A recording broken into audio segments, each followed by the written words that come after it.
What's going on, everybody? Welcome to another super exciting Masterclass series. I have been so preparing myself for this moment. I'm preparing for this moment for you. I've been on the Sisters Finding My Faith series. You can catch all 8 parts of that.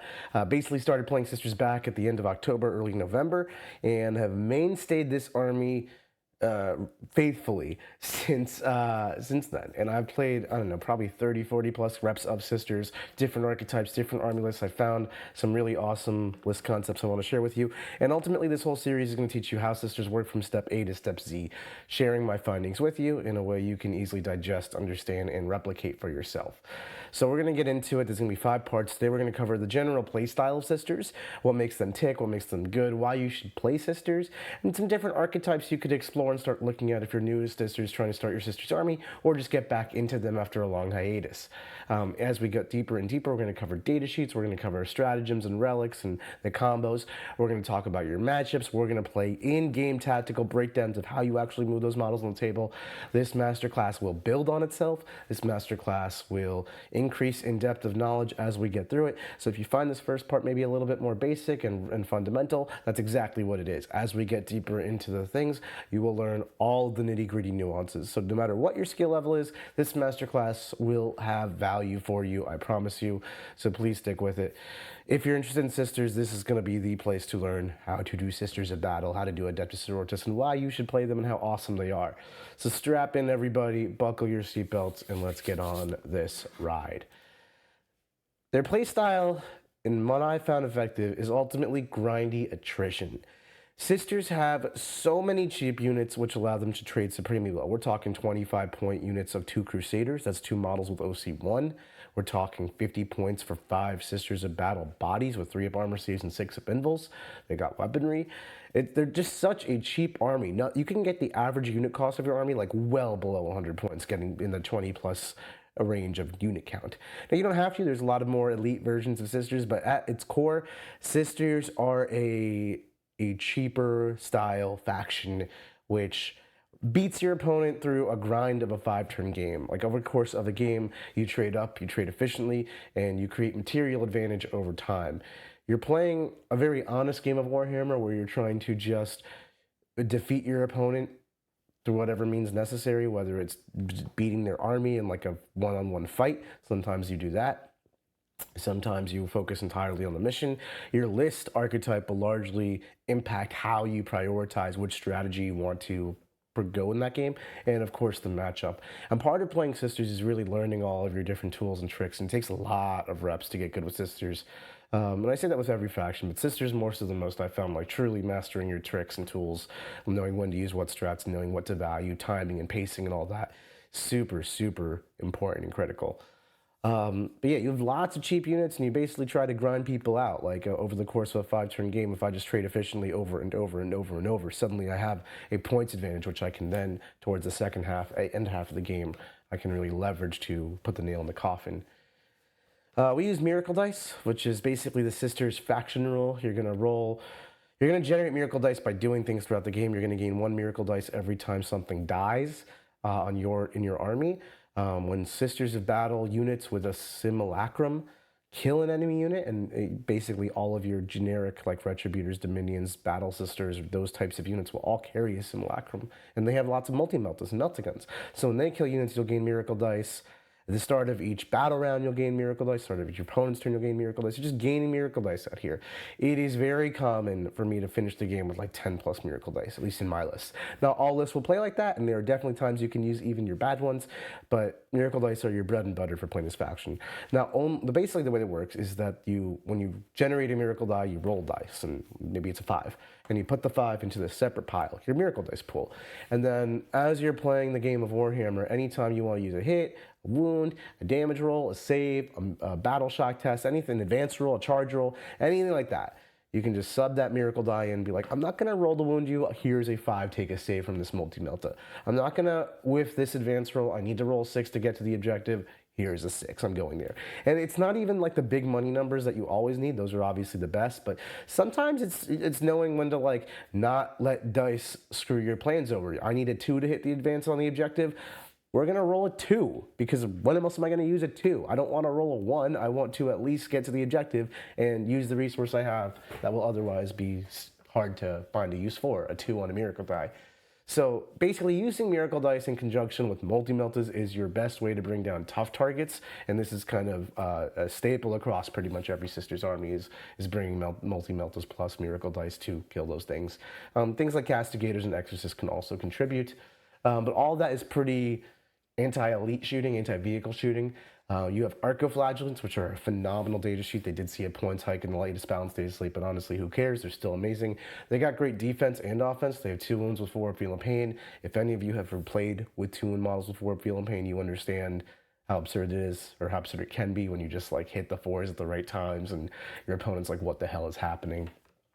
But their defense is not impregnable. They will die if you put them in front of your opponent's army and talents them to kill you. Don't get me wrong. But it's more effort than you want. And that's really what a lot of Sisters is, and that's why I call it grindy attrition. Everything lives when it shouldn't. You use Miracle Dice effectively to pass saves. Probably one of my most used uses for Miracle Dice is just passing saves. Oh, you like the big Lancer shots off of Gladiator Lancer, the big Monolith shot, AP 4, damage a ton.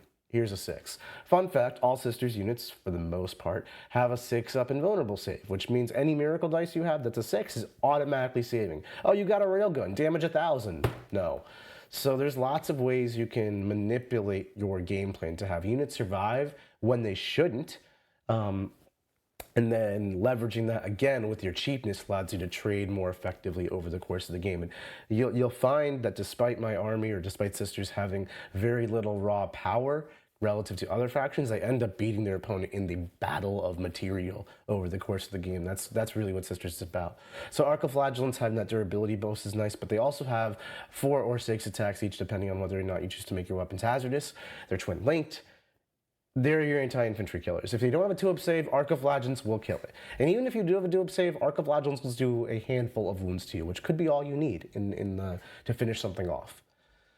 Vehicles make up for your lack of durability. At the end of the day, Sisters are a faction of 1-wound infantry, save for the vehicles. Now, immolators, rhinos, these are your bread and butter for not only making your Sisters more durable through all the various ways transports can help make your Sisters more durable through instances of attacks. You have to kill the immolator before you can actually injure the Sisters inside. It takes at least 2 units your opponent brings to bear. This is, again, that trading sequence. And then on top of that, it's tough. Immolators are toughness 10, 3-up, 6-up. Rhinos are toughness 9, 3-up, 6-up. Miracle Dice. It's your tough vehicles that are not that expensive. And then they also help with your speed. Outside of Seraphim and Zephyr, your entire army moves 6 inches. And moving 6 inches is a slow way of getting across the 41st millennium. So getting into a vehicle, moving 12, getting out 3. It doesn't sound like much. It's pretty humble, but honestly, it's the difference between not getting there and getting there in a lot of cases. It's 250% as much movement as just moving 6 inches, getting out 15. And then finally, there's lots of utility in their stratagems and war gear. They have one of the best stratagem suites in the game. Their relics and their war gear are also phenomenal. You take a very mundane stat line, a regular old Sisters of Battle, a regular old Rhino Immolator type tank, and you amplify it to the gills with Miracle Dice and stratagems and war gear and all this. And it's all about getting all of your pieces working in conjunction together to bring your opponent down, grindy attrition. So if that's something that's up your alley, playing like a nice 5-turn game of Warhammer, you really want to play in all of the phases, you like to interact with your opponent, Sisters is for you. This is not an army that teleports around. This is not an army that is unkillable by any stretch. This is not an army that will just rip your opponent to pieces with holy firepower. This is an army that plays Warhammer 40,000 in the very, very, very traditional sense. Not to say that it is not full of tricks. Sisters are a bag of tricks waiting for you to unlock how it all works. But ultimately, it's an honest game of Warhammer, and it's a 5-turn game of Warhammer. So if you're interested in really playing Warhammer, this is a great army for you. Some of our greatest strengths. We have stupid cheap bodies. Now, I know I've talked about that a little bit. Let me reiterate. Arcoflagellants are not Arcoflagellants. Crusaders are 25 points for 2 models. You can take 3 of those. That's 75 points. You have 3 units. It goes up from there. I mean, 50 points for 5 OC2 bodies. That's what 5 Sisters offer. You can combat squad them with your immolators, and then you can get like up to 12 units of OC2 for 50 points each. You do have to pay for the emulators, but those are good tanks also. You can really MSU, which is an abbreviation we will use all throughout this series. MSU stands for multiple small units, and it basically is an archetype which sisters do phenomenally well. And even if you don't go all in and just make the plan everything is cheap, you will still use elements of multiple small units to amplify your sisters army. So basically, you have lots of cheap units, and they all have high offensive potential because the power of multi-meltas plus Miracle Dice means that any unit can punch way above its weight class. And then you amplify that across the entire army, and you have like 20 units that all can punch up. 3 of them die, 4 of them don't punch up, and then 5 of them do punch up. And well, look at that. We killed an army right there. Miracle Dice allow you to keep units alive when they shouldn't be, move with perfect knowledge, and bypass -1 to wound effects like Fortune. So that's a lot of different uses for Miracle Dice, but I don't fail charges anymore. I don't mess up advanced rolls anymore. I make it to the objectives. I wound my opponent when I want to wound my opponent. People rely on a Fortune on an Avatar or some other -1 to wound effect to stay alive with a really durable piece, and I'm just going to wound you. I do not care. There's so many more instances. Like you can just be like, on Overwatch, if you have a combination of a Palatine with a unit and you have 6s laying around, Palatine gives the unit lethal hits. Palatine's just a little character. And then you lethal hits and it wounds. Oh, we're overwatching you. In your own movement phase, take a multi-melt to save. Have Triumph nearby, use 2 Miracle Dice. Take 2 multi-melt to saves. Oh, you don't have an invul, you have a 5-up invul, you failed them. Take lots of damage in your own turn. Now, most armies can't kill tanks with Overwatch in their own turn. That's a very Sisters unique thing. This is just one of many examples we will get into for comboing out your Sisters to really attrition your opponent off the table. Miracle Dice are your bread and butter. You need those. Getting the right balance of Miracle Dice is a little bit of personal taste and army style and player style, but you want to understand and be comfortable with your Miracle Dice and understand what the right amount of Miracle Dice and when to use them is. Zephyrim and Seraphim are some of the cheapest, most cost-effective units in the game. 60 points for 5 jump models that are not bad in close combat. 3 attacks each, strength 5 on the charge, access to +1 to wound. They can wound rhinos on 4s. They can, like a 10-girl unit is 120 points, will likely kill a rhino. You access to +1 to hit, right off the bat, as soon as one of them dies. You have a plasma pistol on your sergeant, have her kill herself with an overheat. It's awesome. Seraphim, Fire, and Fade, they have hand flamers. I know there's some love for the Inferno Pistol Seraphim. Those are fine too, but I'm a big fan of the hand flamers because of the range and utility. But the Fire and Fade is just the cheapest body flying things in the game, really, that you can access, and you have 6 of them. It's amazing. And all your characters come back to life. It's phenomenal. You can use it to play against Tau. You put a character on the objective, they shoot you off, stand right back up, still your objective. Force your opponent to come contest the objective, now you can interact with that unit. There's so much depth to this. And then something like Triumph, she's OC6, walk her onto objective, and then it's like, wow, I can't even just like carelessly contest that. I have to put a real resource on to contest that. There's so much utility to coming back to life in different phases and such. So that's super strong. But obviously, it is not without weakness. Sisters, of course, have some challenges like everybody else. We have a low quantity of reliable damage. Now, I'm talking about how you can use Miracle Dice to hit and wound and damage people and this and that. Your Miracle Dice are probably not all 6s unless you're really, really good at Miracle Dice. And occasionally, you will have those games where you 2-roll stupid on Miracle Dice, and that game will be easy. For every one of those games, you will also have a game where you've rolled 7 1s in a row for Miracle Dice, and you're like, what is my faction rule? Learning to mitigate that through your war gear and your unit choices is obviously very important, and we're going to cover that as we get deeper into this masterclass. But even with mitigation, you don't have reliable damage from any specific unit. You don't know if your multi-melts that hit on 4s are going to hit, and that means you don't know if you're going to get to use the Miracle Die to wound them, and you don't know if they're going to pass their invul save. They have an invul save, and none of that is guaranteed. It's all low quantity outside of Retributors and Paragons. It's all this 2 multi-melted shots off the simulator, 2 multi-melted shots off of this Battle Sisters unit. And even then, adding in a larger unit like 5 Retributors is 8 multi-melted shots on this very concentrated 5-body unit. That's 5 Sisters at the end of the day, so your opponent can just wipe them off the planet pretty easily, and that was a relatively expensive squad compared to everything else. So you don't have great reliable damage. The reliability comes from the fact that you have lots of instances and you're trusting that, for every miss will be a hit later on, and so on and so forth. Across an army, you will achieve damage. And that means you have to line up your army's shots and its positioning in a very different manner to what you would say like an Eldar force that's trying to do very cold, calculated, this unit will kill you, that unit, and then that's my plan for the turn, as opposed to this. So it's like I can't rely on any one unit to kill something, save for like, I know I have these miracle dice right here, or arcoflagellants are a little bit different because of how their combat works, but largely shooting with multi-meltas is unreliable. You get reliability through quantity. Nothing durable as high OC. The most durable high OC piece you have is Triumph, with 18 wounds and OC6. You could take 10 girls and try to make them durable with Junith and then a Match of Fire and things like that. Don't. Except that your army is not durable. You can run vehicles. They're reasonably durable. It's as durable as everyone else's vehicles, with Miracle Dice slightly more durable, Invul Save slightly more durable. OC4 Castigators, OC3 Exorcists, those are not bad for being durable OC bricks on objectives, but they're not high OC. Everything's going to contest that if it's reasonable. So you have to get around that. And for an army that's not durable and doesn't have high OC, it can be hard to play the mission. But Sisters are a great mission playing army. We're going to get how to do that as well. No reserve manipulation. This is not a big deal because you have a lot of stuff that can go in reserves, like a lot of stuff that can go in reserves. But ultimately, you have no ability to show up 3 inches away. You have no ability to go back up into reserve. So functionally, your opponent could theoretically just screen you 9 inches with basic screening for the entire game and make your life sad. Now, I will tell you through like tons of reps, even against the most skilled opponents, you will probably break through, which is something most factions can't do. By breakthrough, I mean like bypass basic screening, get through into their backfield, even though they have screened you. And we're going to teach you those tricks and tactics as well. But no direct reserve manipulation. It does make your opponent's job a little bit easier. And then finally, bring it down and assassinate. Oof, what a rough combination. 2 of our best things in our codex, in our index, is assassinate, or rather our characters, and is our vehicles.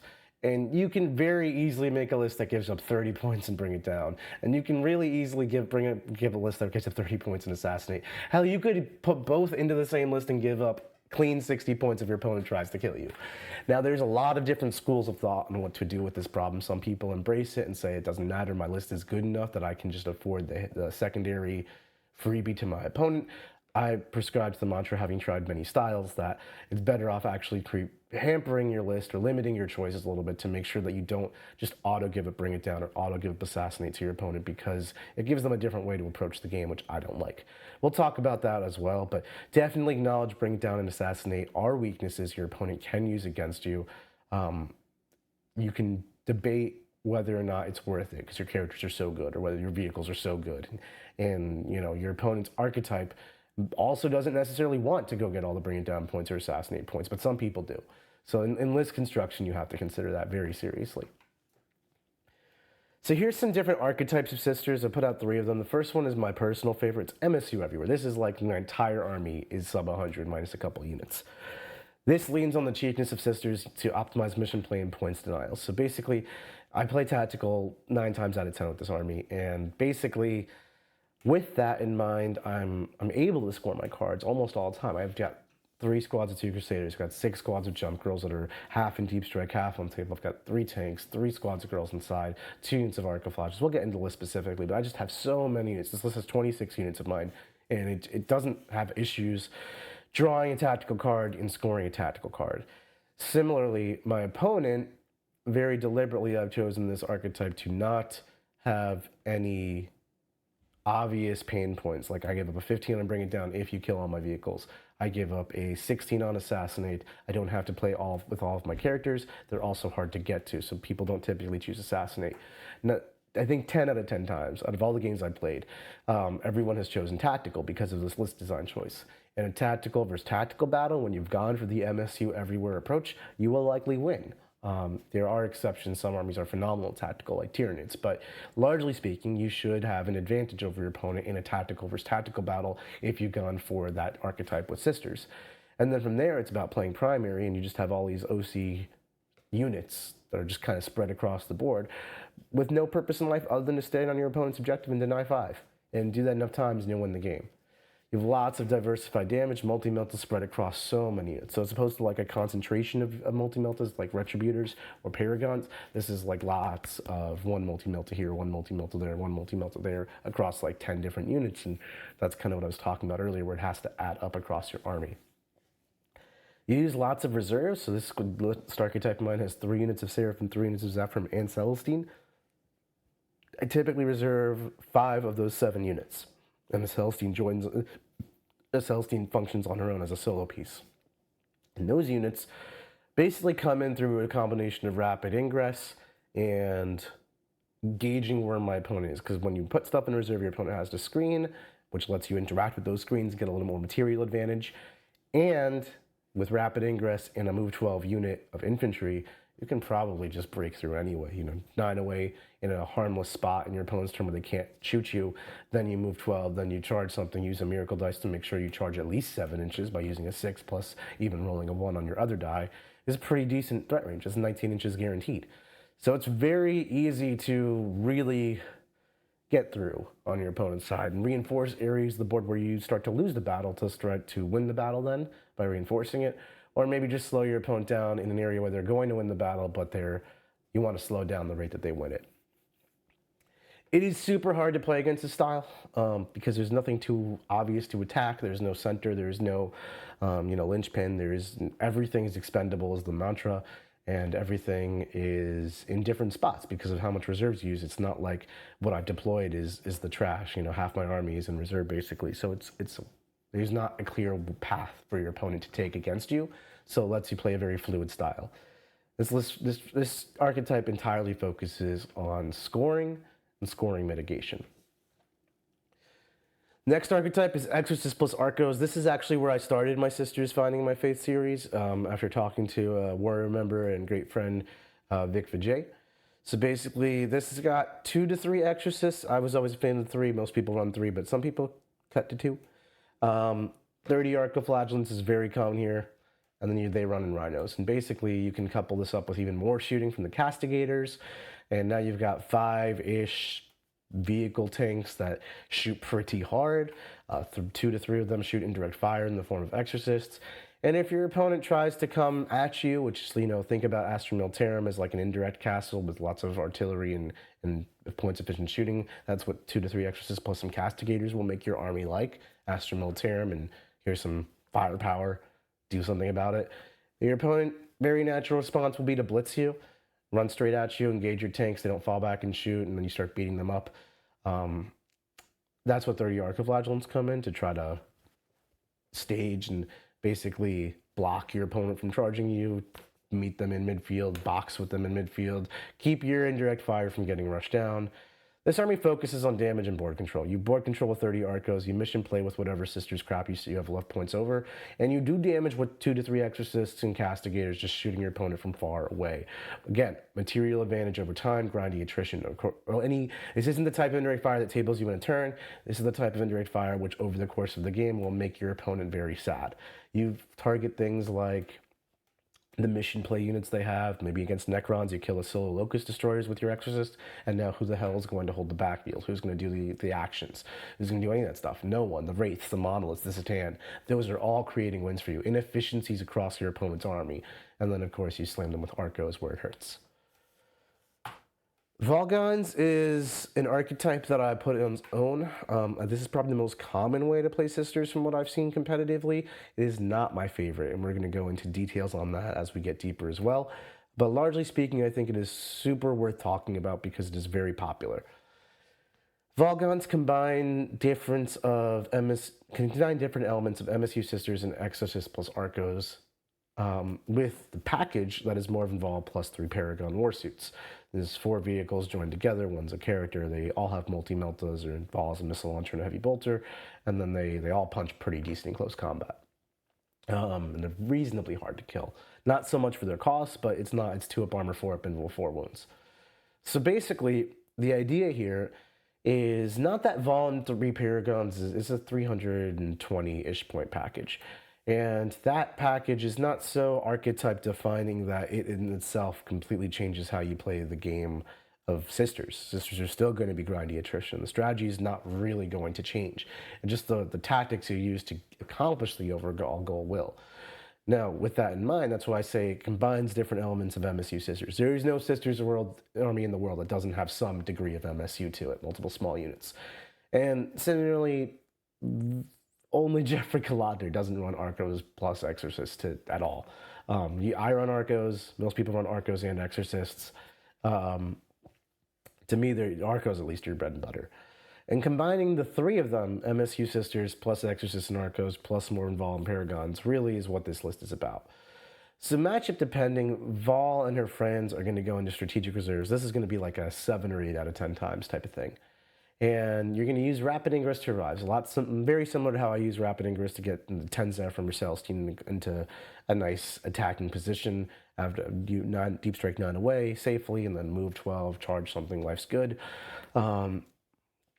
Volguns want to do that. Same thing. They're not so much about deep striking and then charging. They're more about crushing the left flank because they outflank. They have to go strategic reserves. They show up on 6 of a board edge. So you reactively adjust where you want them to be and just hit someone super hard. Alternatively, you can use them as a countercharge. This is something you might do against like orcs because like if you reserve 315 points versus orcs and they go first, then you're not going to get to play with that 350 points because the game ended on turn 2 after your opponent called the Wog and charged you. So you got to recognize those scenarios and adjust accordingly. Largely speaking, Volguns are an offensive piece as opposed to a countercharge piece. This army forces the opponent to screen, and in a way that like 5 Seraphim, 5 Zephyrim, Celestine, there you can force your opponent to screen, especially if your opponent is skilled and has an army that wants to, because you don't want you don't want me getting into your backfield. The backfield is where lots of points exist. Big deploy homers, behind enemy lines, capture enemy outposts, more points on investigate signals, easier engage, specifically those 5 secondary cards. And there's objectives back there, which your opponent is counting on holding because they're his objectives, so you want to contest them. With that said, Vol screens you in a different way. It forces you to only screen the sides as opposed to the whole board. Vol in conjunction with some deep striking threats is really nice because it forces you to screen the whole table again. However, it's not about necessarily letting Vol come in and just lay the hammer down. That, of course, is a win condition. You get Vol and 3 Paragons within 9 inches of a monolith after you rapid ingress and move, and the monolith goes down. That's a game-winning play. Don't get me wrong. But at the same time, great players will screen your Vol. Great players will keep your Vol at bay. And the value you get is not going to be from Vol showing up and ending the game. That is something you can do opportunistically. The value you're going to get is from how you can respond and make them pay for the fact that they had to screen to prevent Vol. And this is stuff like Arcoflagellants charging those screens and causing that midfield havoc early so Volguns can clean up late. This is stuff like having those Exorcists shoot the backfield skirmishing things like the Solo Destroyer, which allows Vol to ingress on bottom of 3 into your opponent's deployment zone.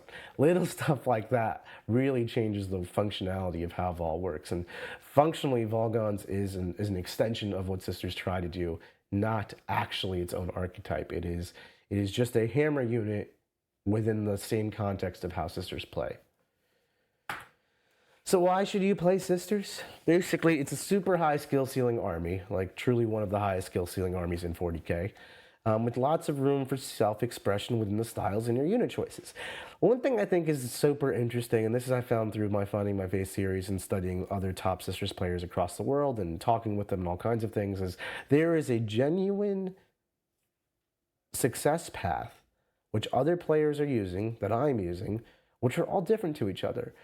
We're going to look at the Pirate Cup list. The Pirate Cup was a team tournament in Poland where some of the strongest teams in the world were in attendance. It was national teams, invitation only. And basically, there were 3 Sisters lists that performed spectacularly well, and they were all very different. One was Maximum Castigators with no Volguns. One was Volguns with Exorcists and 30 Arcos. And one was my MSU Sisters list, which had, 26 units and no Volguns, no Exorcists. And they all did really well. We all played our own matchups, and we all played our own games, and we all did really well. In singles, I see a lot of diversity, too. I would take my list more or less point for point to a singles tournament and just, play the games, because that's what Sisters do. They give you tools to play your games.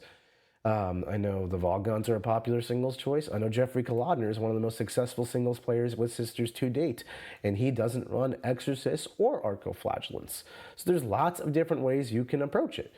And sisters genuinely rewards you for finding room for self-expression and taking those unit choices.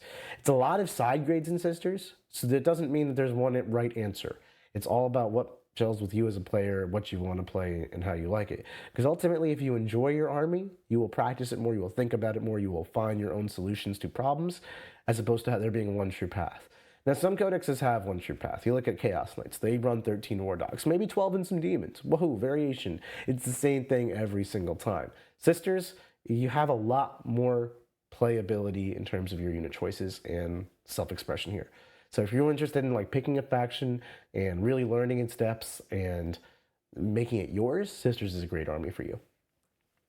It will force you to become a great player to see competitive success. You cannot be a bad Sisters player and expect to do well. It doesn't work. It won't happen. Sisters are a tough army to play, and you need to be very good to do it. It will renew your faith in the humble tools of the 41st millennium. By that I mean I throw grenades more often than anybody else. I fire bolters and Primarchs. I shoot the humble melt-a-gun, and I use the flamers and all kinds of stuff like that. It is not a flashy army. It is a very tried and true, like grindy force. So if you're one of the players like me, I've been playing since 2004. I started in 4th edition, and the game was radically different from what it was in 4th edition. As you can imagine, it's 10th edition now. So for me, I have a little bit of nostalgia. You know, I want to play 40K like I used to sometimes, and Sisters kind of opens that door for me. I wasn't able to play 40K in an older sense because it's, you know, the modern meta is the modern meta. The codexes are written in such different styles than they used to be. Sisters kind of let you reminisce about the good old days in a sense, and I really like that. We have a new codex on the horizon. I believe that comes out this summer. You best believe that I'm going to be deep diving into that thing as soon as it comes out. I'm so excited. But with that becomes more options, more power, and more room for player expression. And then they are one of the strongest armies in the game, both singles and teams. I don't think they're the strongest army in the game. I still think that crown is held by the Necrons at the moment. But in teams, they're phenomenal. For those of you who play in teams, teams are an ever-growing format. And in singles, they're great. I mean, your worst matchup is Canoptic Court. We will cover your matchups, and Canoptic Court is a popular build. But I've got that thing to the point where I am nearly beating it against like world-class players, which means you cannot play Joe Schmo off the street who is playing Canoptic Court if you learn your Sisters army really well. Like I said, they're an army that really rewards you for how you play your Sisters, and they let you express yourself in a way that I have not found in 10th edition. So I'm super excited about that. That's pretty much it for the part 1 of the Masterclass, folks. I know it's a little high level, 40,000 foot level over here, overview of how Sisters works, but functionally, they're awesome, and there's so much stuff to it. There's so many different data sheets, and that's what we're going to be talking about in the next episode, which releases tomorrow. We're going to be talking about what different archetypes and data sheets we'll use and kind of how it all comes together. So thanks so much for watching, everybody, and we will catch you later.